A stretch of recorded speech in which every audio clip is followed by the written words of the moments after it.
You've heard about the big scandal in Minnesota, all of the millions, hundreds of millions, billions of dollars that daycares, Somali daycares, have been defrauding the government for. And you can go back and look at my video on that on this channel. You've heard, or hopefully you've watched my video about the situation where money, your tax dollars, are going toward Native American tribal medicine men to do magic cures. Now we got something new here that has recently been exposed, or I've just become aware of this, a big money grab by the Somali Congresswoman Ilhan Omar. Okay, folks, we're going to get to the details of the money grab, but first I want to play this clip of Ilhan Omar, the Congresswoman involved in this money grab, and let you hear in her own words a bit of her profile, her background. I lived in a refugee camp for 4 years as a child surviving civil war. It is the essential programs that USAID provided that kept my family and I fed and safe. What Trump and Elon and all of their cronies are trying to do is take away the constitutional power of Congress. We get to decide. We have the power of the purse. We get to decide where money is allocated, and it's the executive's power to make sure that that money gets to where it needs to get. Okay, so she believes that as a congresswoman with her colleagues, they have the control of the purse. They, including her, decide where money goes. So let's see some of where she wants money to go. What have you got uncovered? Yes, absolutely, Stuart. There is a ton of fraud in Minnesota and many other states. But what I uncovered the other day in one of our spending bills making its way through Congress was a $1 million earmark from Representative Ilhan Omar of Minnesota, which was an earmark that was supposedly going to a substance abuse clinic, which actually happened to be housed in a restaurant and run by 3 individuals that share the same residential address, according to their IRS paperwork. Tons of red flags. So this is what we saw with the fraud involving the daycare centers. Now we see other earmarks coming directly from members of Congress where it seems fraud is being perpetrated as well. So Okay, so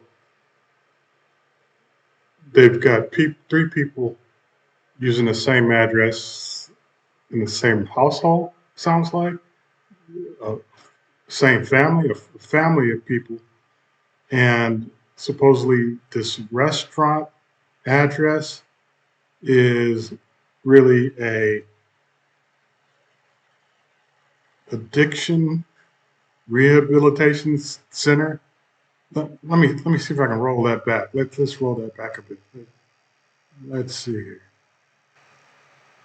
Uncovered the other day in one of our spending bills making its way through Congress was a $1 million earmark from Representative Ilhan Omar of Minnesota, which was an earmark that was supposedly going to a substance abuse clinic, which actually happened to be housed in a restaurant and run by 3 individuals that share the same residential address, according. Okay, so 3 people in the same household. Is this a family running this addiction center? But the address that they're supposedly running this addiction center is a restaurant too. I guess it's theoretically possible, but yeah, there's some major red flags here. Is this just a money grab? That's what it looks like.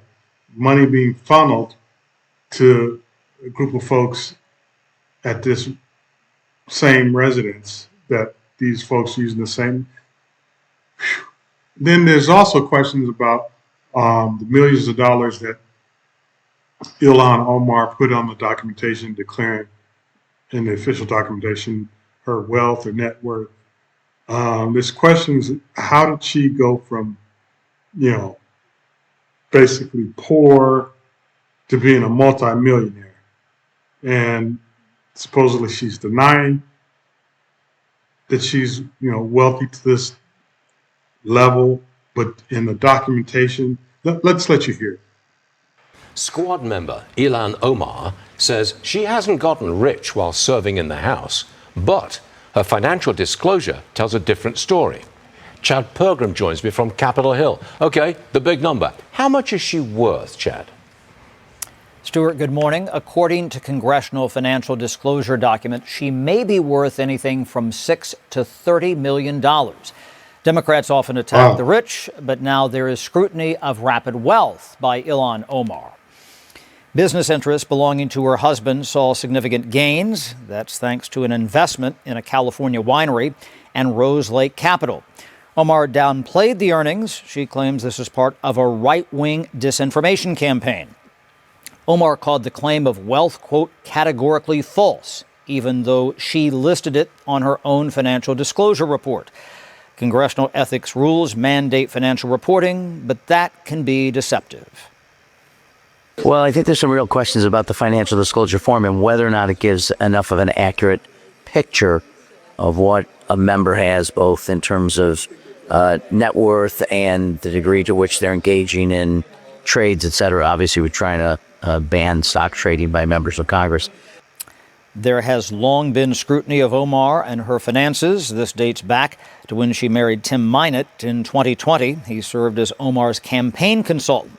Omar is getting backup from the top Democrat in the House.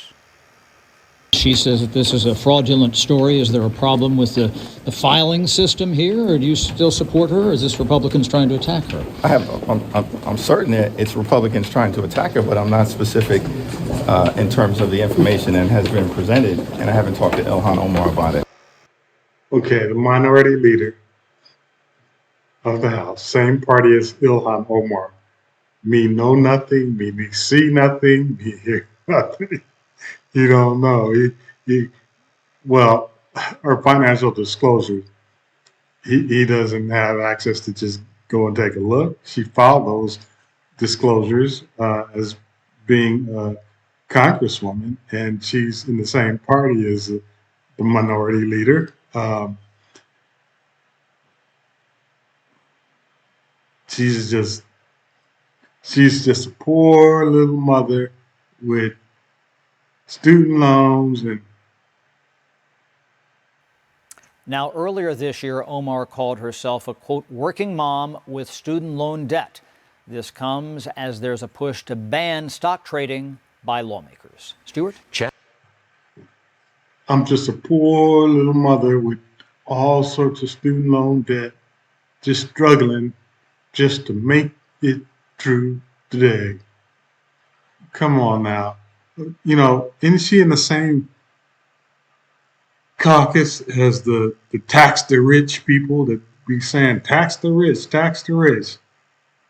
Y'all, look at this, look at these clips I provided, look at this stuff.